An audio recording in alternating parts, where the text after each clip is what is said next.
So for my take on chickpea vegan butter chicken, I add 2 tablespoons of vegan butter to a pan on medium heat.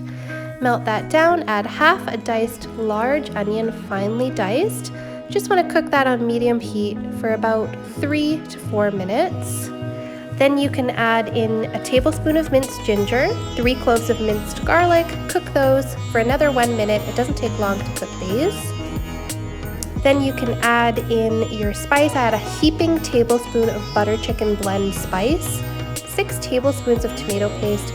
Mix that in just really quickly, just to evenly coat all of that. Then I add 1 1/2 cans of rinsed and drained chickpeas and just really coat those in the spice, give them a really good coating, mix it all together.